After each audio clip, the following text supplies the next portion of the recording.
Salud, amigas y amigos de laiguana.tv. El bloqueo a Cuba es quizás la política estadounidense más repudiada a nivel mundial, la que tiene un consenso negativo, un consenso adverso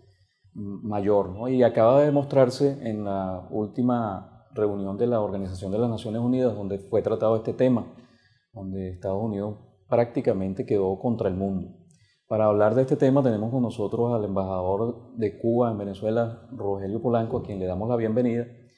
Y comenzamos preguntándole, pareciera que después del acercamiento que hubo en la época de Barack Obama, hemos retrocedido, pero no a donde estaban las relaciones antes de que comenzara ese acercamiento, sino mucho más atrás. Pareciera que estamos en la época de Halliburton, en la época de la crisis de los misiles, en la plenitud de la Guerra Fría. ¿Es así? Sí, ha habido un evidente retroceso en las relaciones bilaterales entre Cuba y Estados Unidos, que como sabemos es un conflicto histórico que viene desde el siglo XIX, cuando la principal potencia económica del mundo pretendió siempre poseer, anexarse al territorio cubano. Cuba ha tenido que lidiar durante prácticamente 2 siglos por su independencia y por su sentido de nación, y una vez triunfada la revolución en enero del 59, se incrementó la agresividad, los intentos de socavar nuestra soberanía. O sea que ha sido una historia de conflictos en la cual el intento de hegemonía y de soberanía han estado permanentemente en confrontación. En el último periodo, efectivamente, se habían logrado avances significativos a partir del reconocimiento de la administración Obama del fracaso de la política de bloqueo y el reconocimiento al gobierno cubano en su capacidad de gobierno soberano, y se lograron intercambios que permitieron ir en la dirección positiva hacia el proceso difícil, largo, de normalización de las relaciones entre nuestros dos países, que incluyó la apertura de embajadas, el hecho de que Estados Unidos y Cuba comenzaran a discutir sobre temas pendientes, complejos, y se lograran algunos incluso acuerdos de cooperación en determinadas áreas. Cuba siempre ha mantenido la idea de que es posible coexistir, a pesar de las diferencias entre nuestros dos países, las dos visiones que nos dividen. Es posible coexistir entre nuestros dos países sobre la base del respeto, de la igualdad soberana de los estados. Y con el presidente Trump llega al poder una visión retrógrada que recrudece el bloqueo y que echa atrás por completo los avances que se habían logrado con la administración Obama. Entre los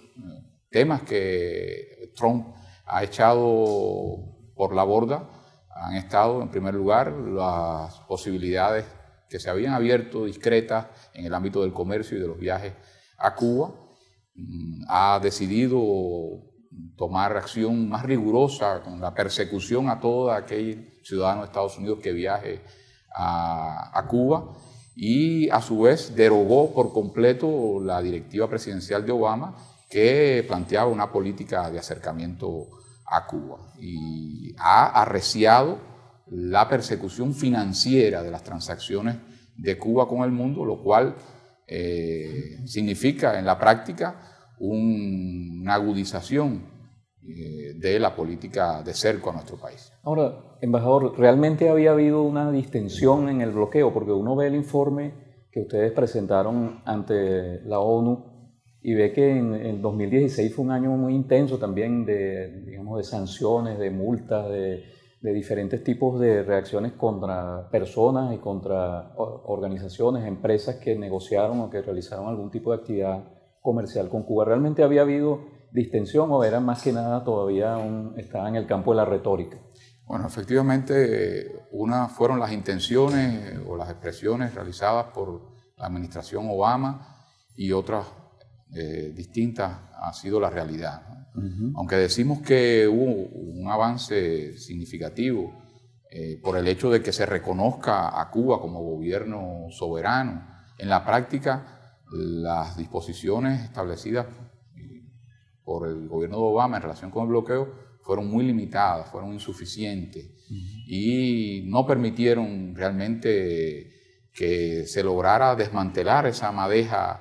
extraordinaria de regulaciones y de leyes que significa el bloqueo, que es hoy el sistema de sanciones unilaterales más prolongado, más severo y más injusto que haya conocido la humanidad, que en la época contemporánea, una violación flagrante, masiva, sistemática de los derechos humanos de todo un pueblo. Algunas de las disposiciones, como por ejemplo la posibilidad de usar el dólar estadounidense en las transacciones financieras de Cuba, aunque fue expresado por la administración Obama, en la práctica, durante todo este periodo no hubo una transacción significativa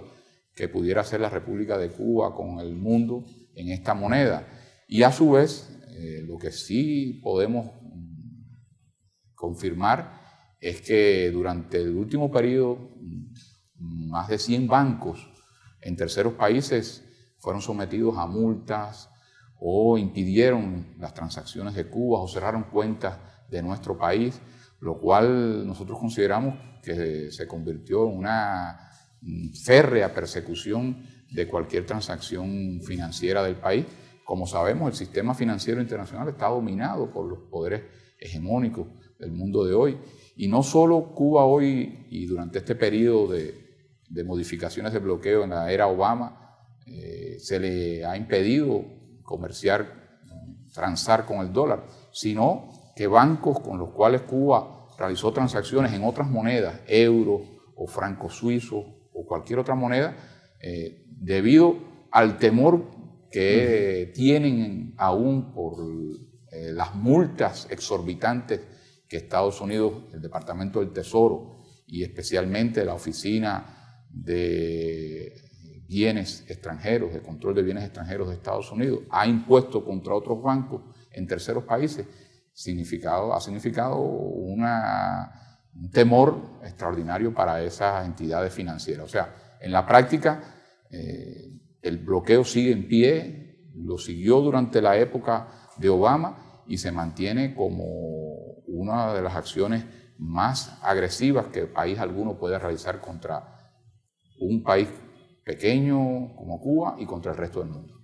Usted, que es un estudioso, aparte de su condición de embajador, es un estudioso de la política internacional, diría que hay diferencias reales entre los regímenes demócratas y los republicanos en cuanto al tratamiento del caso de Cuba, o esa es una política corporativa, imperial, que está por encima de los personajes que estén allí en la Casa Blanca. No ha habido diferencias realmente. Es una política bipartidista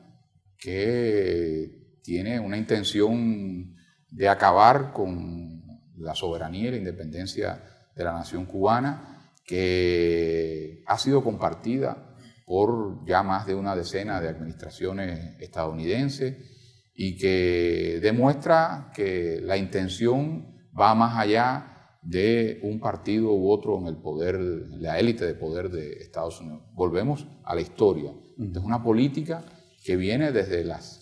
viejas concepciones de la llamada fruta madura o del destino manifiesto o del fatalismo geográfico,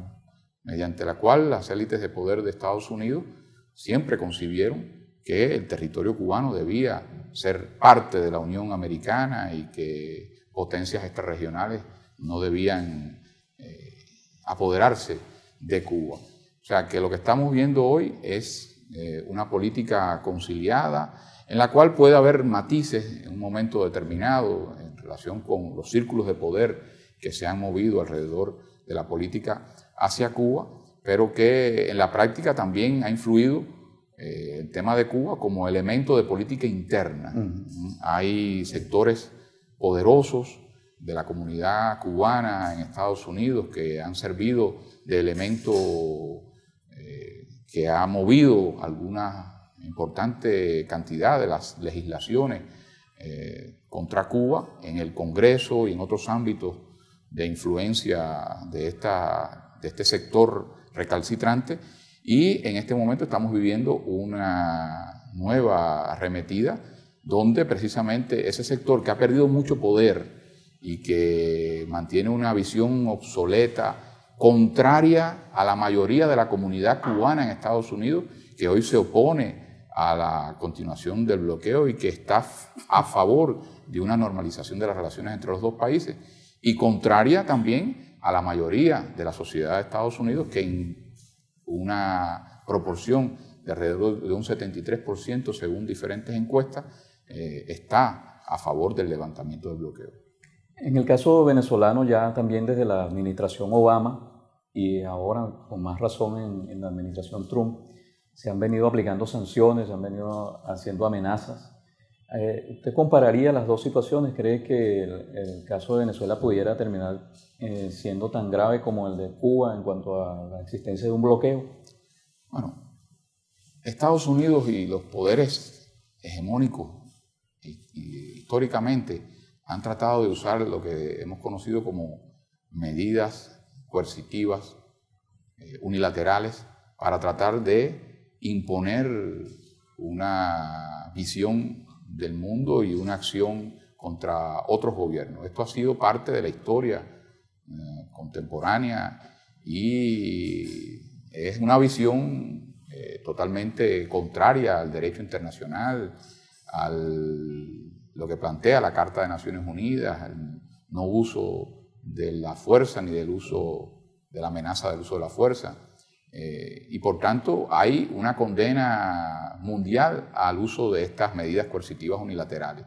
El hecho de que Venezuela hoy sea blanco de estas acciones demuestra esa intención de seguir usando estos mecanismos de presión que son arbitrarios, son ilegales, son injustos, porque no solo van contra la ley internacional, sino que también son inmorales, porque pretenden mediante una intención política, lograr objetivos políticos mezquinos, someten a un pueblo entero a privaciones, ¿no? La orden ejecutiva en la cual el presidente Obama determinó que Venezuela es una amenaza inusual y extraordinaria a la política exterior y a la seguridad nacional de Estados Unidos, es una demostración de ese tipo de acciones, y más recientemente las sanciones de la administración Trump, que tratando de mostrar que van dirigidas hacia determinados individuos, dirigentes del gobierno bolivariano, no esconden su verdadera intención, que es provocar penuria, dificultades al funcionamiento de la sociedad y de la economía venezolana. Y son similares, ¿en qué sentido? En que hemos conocido de numerosos documentos desclasificados muchos años después sobre la manera en que se aplicó la génesis del bloqueo a Cuba. Y hay un documento revelador del año 1960 de un subsecretario de Estado de Estados Unidos, Lester Mallory, donde reconoce claramente que no pueden, por la vía de una oposición, en el caso de Cuba, que no es fuerte, acabar con el gobierno revolucionario. Y por tanto, la imposición de medidas que garanticen que el pueblo tenga desaliento, que el pueblo culpe a su gobierno sobre estas penurias, es la vía efectiva para garantizar el apoyo interno a estas acciones, para derrocar en definitiva a un gobierno que le es adverso a sus intereses geopolíticos. Por cierto, embajador, que quizás el peor periodo, el peor lapso sufrido por Cuba en todo este tiempo de bloqueo fue cuando se desintegró el bloque socialista y entraron ustedes en lo que se llamó el periodo especial en tiempo de paz, que mucha gente pensó que era justamente la oportunidad del imperio para generar una crisis que acabara con el gobierno del entonces comandante Fidel Castro. Sin embargo, Cuba superó esa situación y los analistas dicen que la superó principalmente por la organización que ya existía, por el hecho de que Cuba ya tenía 30 años, digamos, divorciada del modelo consumista capitalista, y por el liderazgo del comandante Fidel Castro. Ahora se habla de que Venezuela pudiera entrar en algo parecido, pudiera entrar en una situación equiparable con esa, pero tenemos condiciones muy distintas. Venezuela no ha estado separada del modelo consumista capitalista, más bien incluso durante el tiempo de la revolución, algunos sectores que habían estado excluidos tuvieron la oportunidad de disfrutar de algunos lujos, de algunos beneficios. ¿Cómo ve usted esa posibilidad? ¿Cree que hay algún punto de comparación de lo que pudiera pasar en Venezuela? Bueno, en primer lugar, el objetivo que se pretendió con Cuba es el mismo. O sea, es tratar de doblegar por la vía de provocar hambre, enfermedades, desesperación en un pueblo, tratar de lograr los objetivos políticos de injerencia y intervención extranjera. O sea, en ese sentido es prácticamente similar. Hay un manual aplicado a nuestros países que se rebelan frente a estas acciones imperiales. En el caso de Cuba se produjo lo que llamamos en su momento el doble bloqueo. O sea, al bloqueo de Estados Unidos, que ya tenía varias décadas, se sumó el bloqueo producto del impacto que provocó la caída del 35% de nuestro Producto Interno en un breve tiempo, del 85% de nuestro comercio exterior, que era fundamentalmente con el llamado campo socialista y Europa del Este, y provocó una situación muy compleja. Nosotros habíamos creado planes para un escenario de guerra y por eso habíamos preparado un llamado periodo especial en tiempo de guerra, pero tuvimos que adaptar esas previsiones a un llamado periodo especial en tiempo de paz. O sea, no teníamos una agresión militar directa, pero el impacto que tenía sobre nuestra economía y nuestra sociedad era similar al de una guerra. Se superó gracias a la unidad del pueblo, al liderazgo político previsor que permitió prepararnos y además mantener la resistencia frente a la intervención extranjera y a su vez, debido a la inventiva de nuestro pueblo que buscó alternativas para seguir adelante con la vida cotidiana y que hoy nos permite mostrar índices de desarrollo humano elevados. En el caso de Venezuela,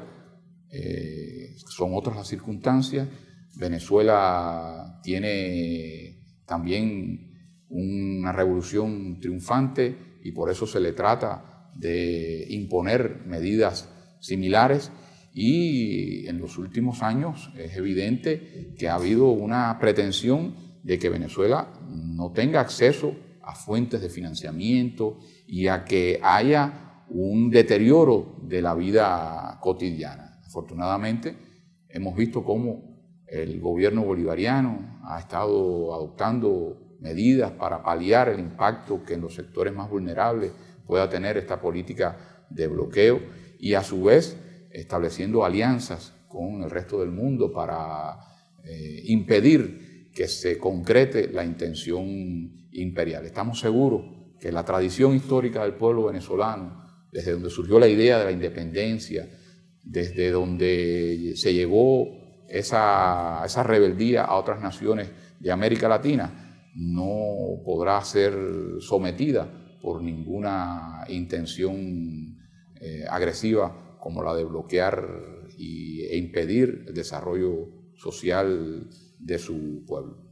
Ya para concluir, embajador, en los últimos años, desde que triunfó la Revolución Venezolana, hubo un flujo, de crecimiento de la idea socialista en América Latina. Varios países se sumaron a ese esfuerzo. Sin embargo, también más recientemente ha habido un retroceso en ese sentido, ¿no? Ha habido como una especie de restauración neoliberal en algunos de estos países. ¿Cómo ve usted en este momento ese escenario latinoamericano? ¿Cree que estamos hacia la continuación de la restauración neoliberal o hacia retomar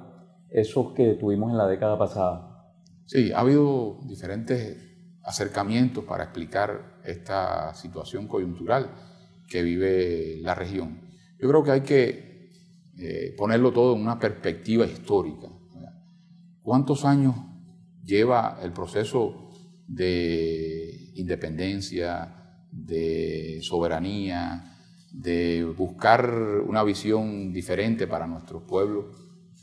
comparado con los años que lleva la pretensión imperial de someternos? Yo creo que el avance que se ha tenido en el último periodo a partir de los cambios que se han dado en varios países de la región fue extraordinario. Pero así habíamos visto antes cambios importantes en América Latina, bueno, cuando triunfa la Revolución Cubana, o en otras partes del mundo, cuando el proceso de descolonización en África, el periodo de la Revolución de Octubre y el impacto que ella tuvo en toda la humanidad. O sea, la humanidad ha vivido en el último periodo, en los últimos 100 años, procesos diversos en los cuales se ha acentuado una visión diferente del mundo y del ser humano. Y yo creo que puede haber cambios coyunturales que tienen que ver con el flujo y reflujo de los movimientos políticos, pero la izquierda y el movimiento progresista ha aprendido de sus errores, de sus fracasos, pero también ha aprendido de sus victorias. Y pensamos que esta situación que se da en este momento es parte de una coyuntura política y que los liderazgos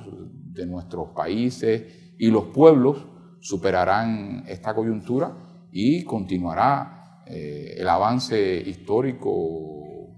frente a grandes retos, a grandes poderes hegemónicos que no cejarán en su empeño de acabar con cualquier visión rebelde, antihegemónica, como lo han hecho durante toda la historia contemporánea. Bueno, le damos las gracias entonces al embajador por haber estado con nosotros, y a ustedes, amigas y amigos de La Iguana TV, será hasta la próxima vez.